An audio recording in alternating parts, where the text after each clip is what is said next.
What is going on, electric scooter family? Today we have the Freego F12. This is a large 12-inch tire electric scooter with 500-watt powerful motor, 48-volt large capacity battery, and this scooter just offers so many options, such as having a front fork suspension and a large deck. So we're going to cover all of that in today's video. We're going to do some hill climbing, we're going to do some range testing. Freego is an electric mobility company, and they make electric scooters and electric bikes. And if you go to their website, which is linked in the description below, you can find a lot of fat tire electric bikes, e-moped style electric bike, and other electric scooters. And we're probably going to be reviewing some of those e-moped style electric bikes here in the near future, so stay tuned for all of this video. With that, let's get started with today's review.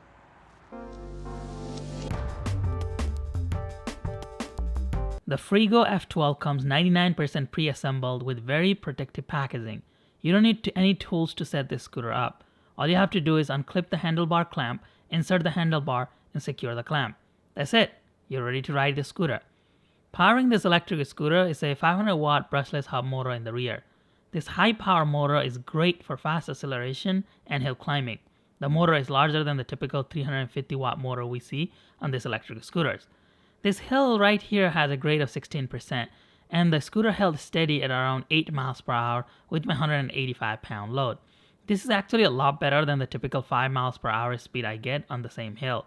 Here is another hill with a 13% grade, and we held steady at 10 miles per hour through the steepest portion. This is an 11% grade, and I got between 10 to 11 miles per hour speed. This scooter can go up to 21 miles per hour speed.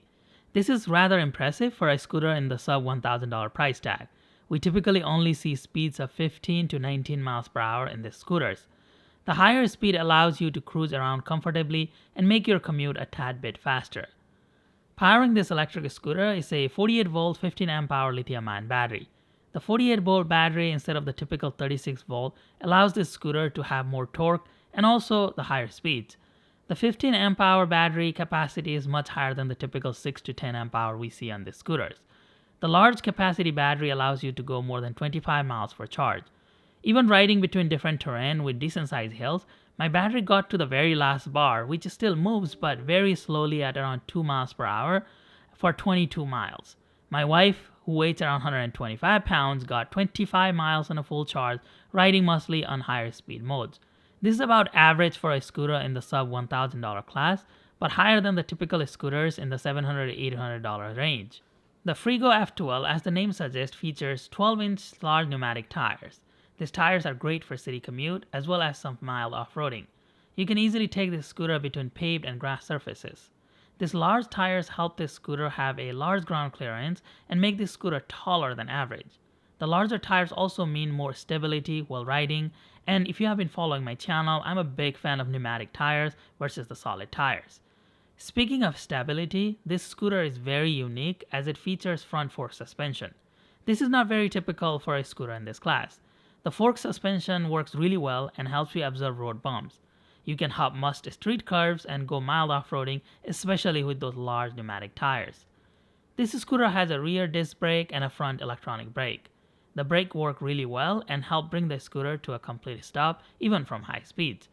One of the things I noticed immediately while unboxing this scooter is the large oversized deck. This deck measures about 9 inches by 22 inches, which is not common for a scooter in this class. This scooter has the same size deck as our Varla Eagle 1. This large deck allows you to comfortably ride the scooter at all times. This scooter features an easy one-click folding design. You can press on the red tab and pull the folding mechanism out. Then it automatically clicks on the bottom deck to clip to secure the handlebar. This easy-to-use system makes the scooter very portable, so you can take it anywhere you go. Just weighs around 44 pounds. This scooter checks all the portability boxes, even with those large tires. Unfolding is even easier. You just have to make the handlebar upright, and it clicks into its place. So if you're looking for a scooter that can get going quickly, this is a great choice for you. Keeping you safe at night is the bright and fully integrated front headlight. This headlight has a heavy-duty design and the quality that we typically only find on sub $2,000 scooters. This headlight is honestly one of the brightest headlights we have seen on any scooters out there. It has a massive projection range and makes you really visible at night. The integrated tail light is also very bright and makes you visible even from far away. Speaking of safety, I wanted to give a quick shout out to Xnido for sending us this awesome helmet. This helmet is specifically designed for electric bikes, scooters, roller stick, and more, and is rated for a speed of up to 28 miles per hour and passes the NTA 8776 certification. Comes with a dual lighting system that can last up to 10 hours with a rechargeable battery. It comes fully ventilated for maximum airflow. It also comes with a removable visor and so many other features. Please always be safe riding this electric mobility product, especially with those high speeds.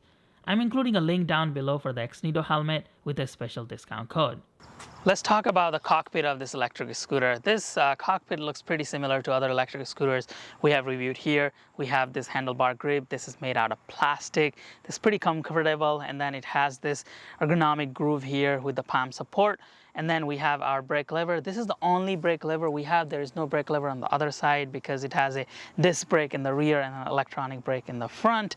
And then this mechanical bell here. And then this one is for the folding mechanism. So this goes and hooks into that folding mechanism that is on the deck, and then that's how you are able to carry this scooter around. Right here is your handlebar stem adjustment clamp. So all you have to do is unhook this clamp and you are able to adjust the angle of this handlebar pretty easily without needing to use any screws or screwdrivers, Allen keys, nothing. This is just a easy clamp design. So once you're satisfied with the angle, all you have to do is push on this clamp and then you secure the scooter. So that's pretty neat. On the left side, handlebar grips. Here's your power button. Something different with this scooter, I'm not sure if I like it, is that it turns on when you just press on it once. So you don't have to press and hold on it. This just has that one type of switch where you just press on it and the power turns on. Because typically for security purposes for other scooters, they put a power button where you have to press and hold on it and then it turns on. So I'm not sure if I like this design, but it works great. And then here is your screen. The screen shows basic information. So here on the top is your battery. Right here is your speed mode, and there's 3 speed modes. By default, it turns on at speed mode 2. So all you have to do is press and power cycle through this, and then it goes through different cycles. Here is 3. That's the fastest speed. At 3, you can get 21 miles per hour, and the current speed is shown here. And then here is your odometer. If you want to turn on the front headlight, you just have to press and hold on this M, and then the headlight turns on, and it shows right here that the headlights are on. To turn it off, you do the same thing, press and hold, and then that turns off. So after thoroughly testing the Freego F12, this is my verdict. First of all, I really like the design. We see typically the same type of electric scooters in the market, and this one was great for a change. This one does not look like the typical electric scooter we review in this channel.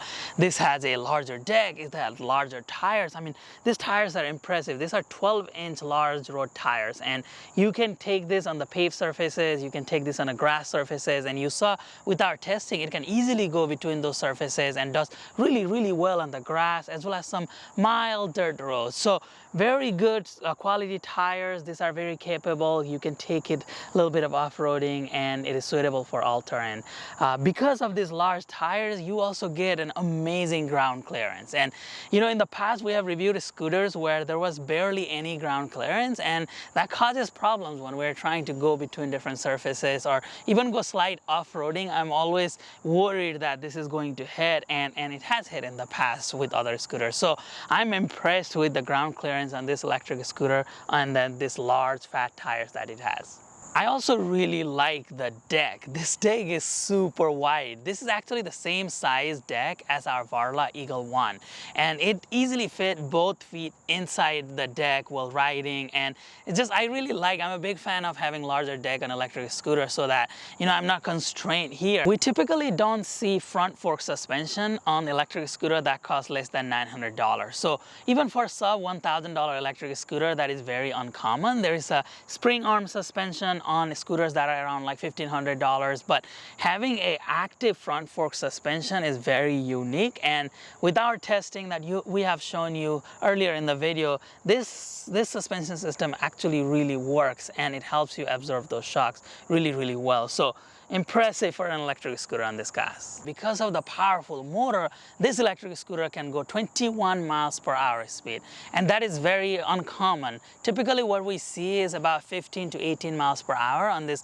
sub $1,000 electric scooter. So I was impressed at how well the speed picks up, as well as how fast this electric scooter can go. Now let's talk about some of the shortcomings of this electric scooter.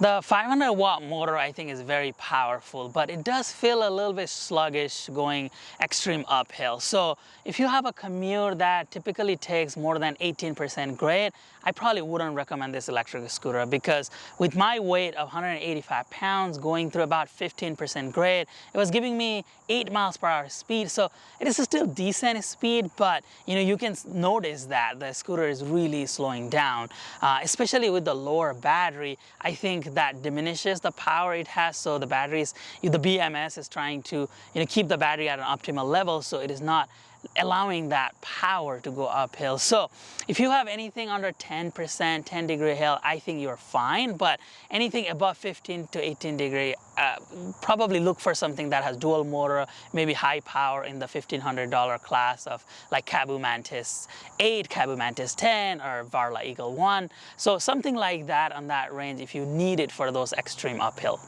I think the display could use some redesign. It is a really straightforward display. You can see it.